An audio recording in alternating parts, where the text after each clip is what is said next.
This is the Great North Wrestling Podcast, the official podcast of the HANNIBAL TV, Canada's #1 pro wrestling YouTube channel, with your host, 3-time Canadian champion and GNW lead reporter, Devin Hannibal Nicholson. This is Hannibal from the HannibalTV.com, and this week on the Great North Wrestling Podcast, we have former Great North Wrestling Canadian champion, 3-time WWE Tag Team Champion, former WCW Hardcore Champion, and now he's with Ring of Honor, a guy that I might not be on the best of terms with, but he is in the news all the time now, Quebecer, Pierre Carl Ouellet, PCO, he's also known as. How are you, Hannibal? Well, you know, I have such a bad taste in my mouth from our last match. That will probably be the last match I ever wrestled, so congratulations to you. Thank you. Well, you're doing well yourself anyway, so, you know, you're still doing, very, very well, and you're having success all the time, and improving your game and everything. I am, and I see that you've gone onto the villain side in Ring of Honor, which I think is more appropriate for you, judging by you got disqualified in our last match when you hit me over the head with a garbage can. So this is very good. But for fans that don't know, because to my knowledge, I don't know if we get Ring of Honor on TV in Canada. I know it's on YouTube. Yeah, it's on Fight Network. It's on the Fight Network, okay. Yeah. How did this whole situation start? Because we know, I believe one of your first matches, if not your first match back, was Great North Wrestling's 10th anniversary show in August of 2017. And you've gone from that in a very short period of time. You were courted by many of the top companies, and you ended up with Ring of Honor. So could you tell us a little bit about the short version of this?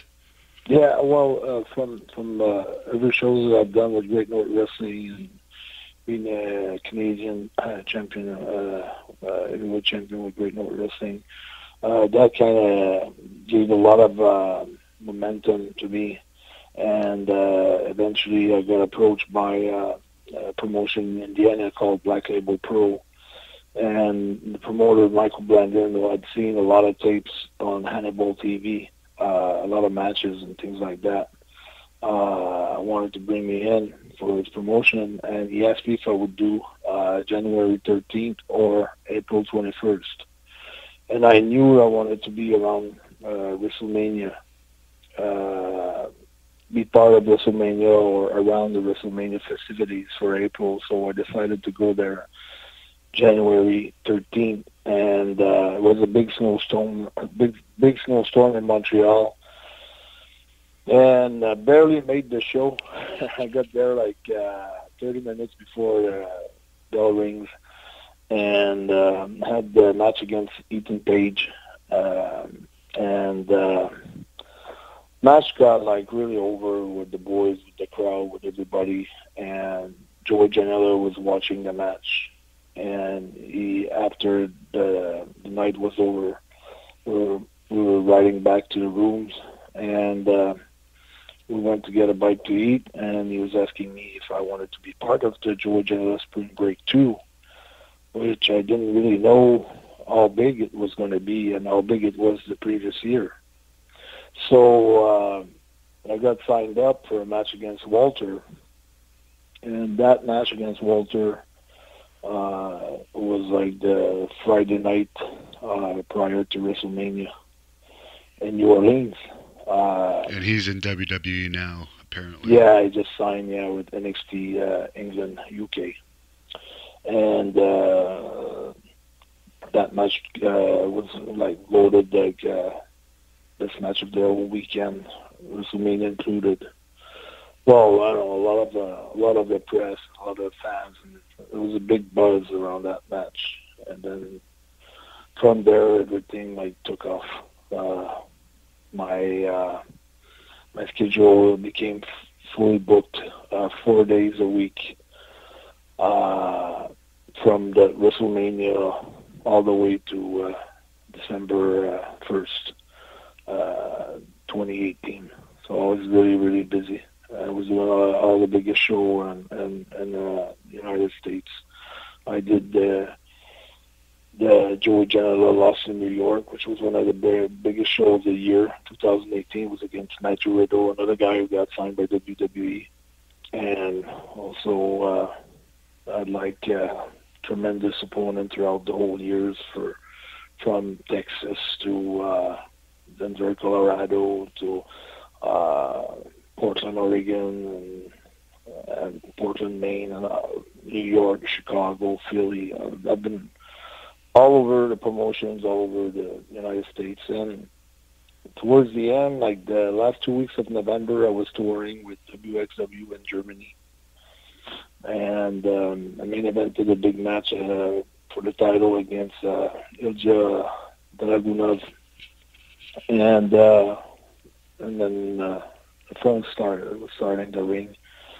And so it was Ring of Honor, and I had a few other promotions like jumping in the race as well. But I decided to go with Ring of Honor because I thought they were the one who fit me at the time. At this time, the perfect time of the year and the perfect opportunity. Looking at the opportunity that was given to me, and the way that everything was dealt so professionally, I felt like it was a perfect fit for me at the time, and there's not one day that that I regret that I've signed with them. I'm really, really super happy about it. And one of your partners is another new signee, Brody Steele, who I interviewed. Yeah. Or Brody King, yeah, sorry. I got it mixed up. Yeah, I know, but he looks like Brody Steele a little bit. They're pretty much the same height and the same size. But Brody King is a big name, PWG in Los Angeles, and he was the AAW, a big promotion out in Chicago. He was their champion there.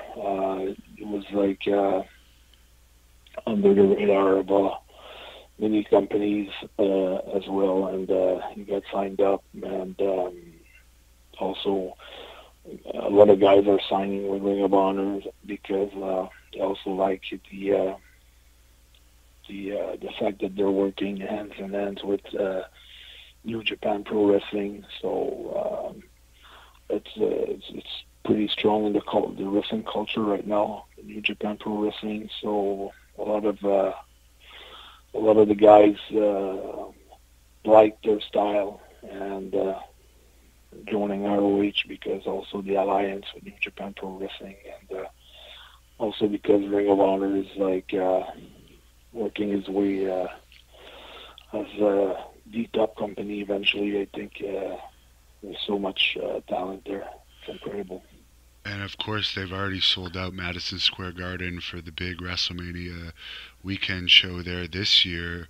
Do you have any idea if you're going to be part of that Madison Square Garden card? Well, yeah, for sure. I'll be part of the Madison Square Garden.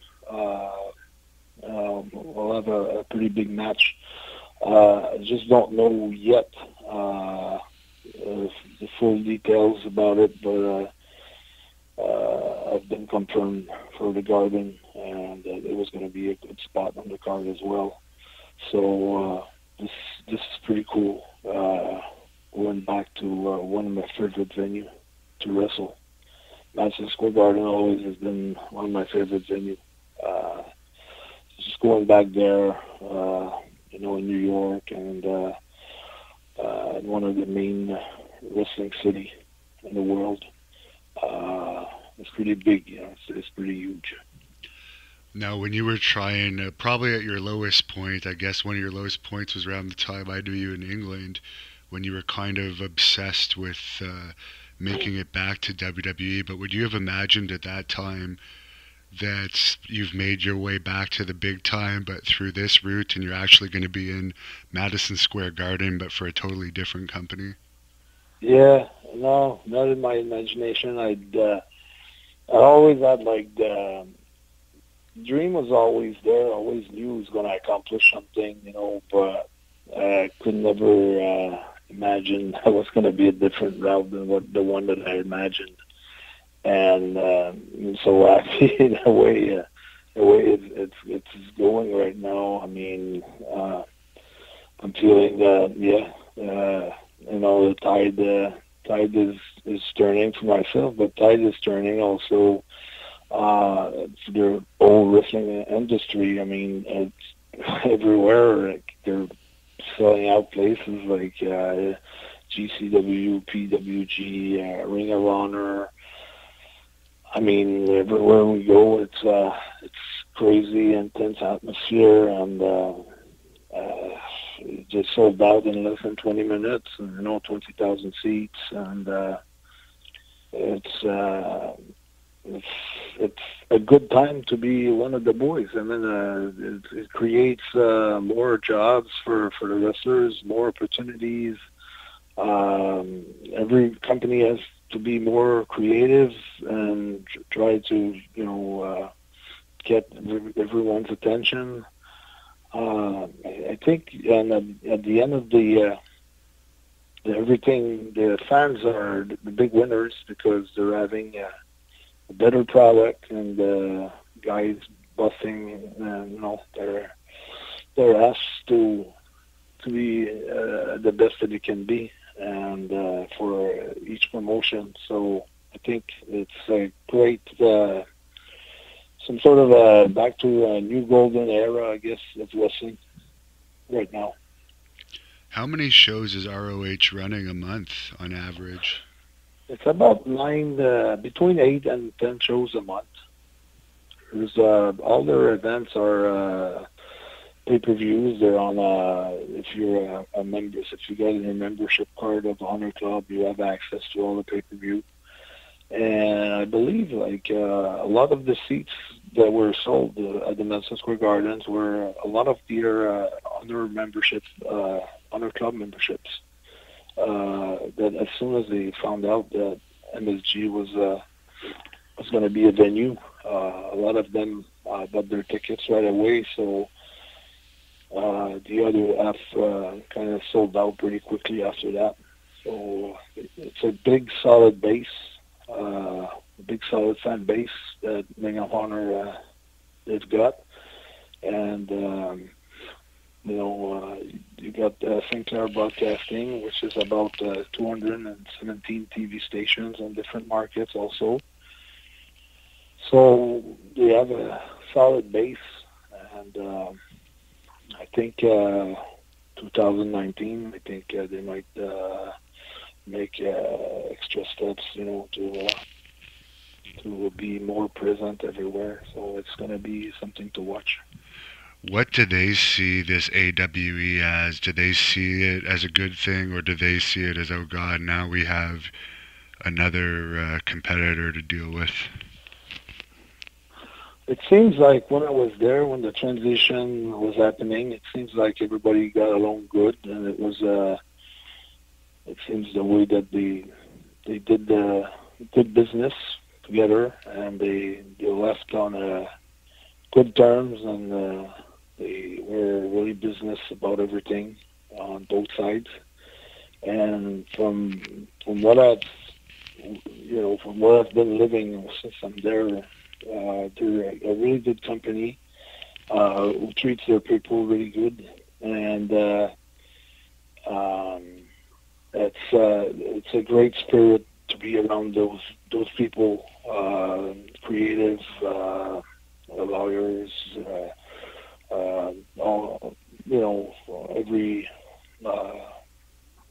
every departments of the company that I've been involved with. I've been treated with a lot of respect, and I feel that it goes both ways from the companies, and as much as it comes from the boys.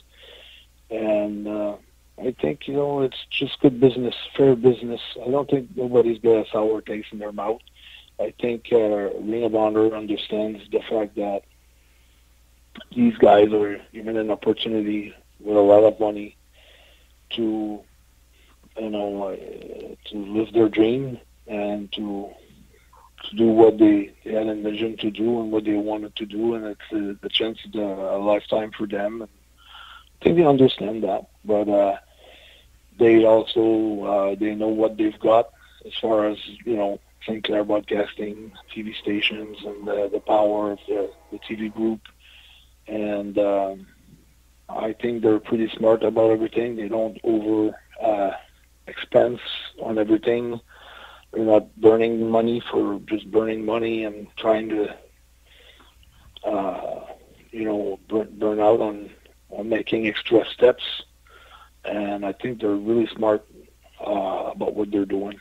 And it's paying off for them big time. So, and it's creating other opportunities for other guys. So I think it's in all fairness. It's all good. Are you allowed to say how long your contract is? Yeah, my contract. I signed my contract beginning of December, and it's for we both wanted to kind of feel each other out, I guess. So we both wanted a year deal. So that wasn't a big point during the negotiations. We were both happy with a year deal. Okay. And is there anyone specifically that you really want to have a feud with in that company that was one of the reasons why you signed, maybe not even Ring of Honor, but New Japan, as you mentioned, they do have a working agreement with New Japan, like an ideal opponent to finish it? Yeah, no, not really. I like all the talent that they've got. I mean, there's plenty of good matchups there.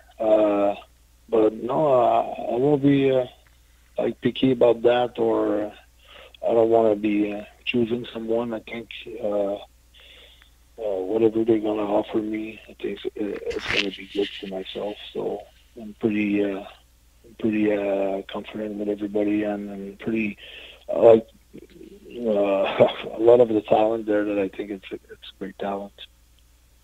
What has Jacques Rougeau, if anything, has he said anything or congratulated you at all on getting... He called me. Yeah, he called me up and he congratulated me, and I think he posted something on his Facebook. And it was a cool conversation, short and sweet, but, I certainly did appreciate, the fact that he took the time to call me. And so it's been very good. And on top of that,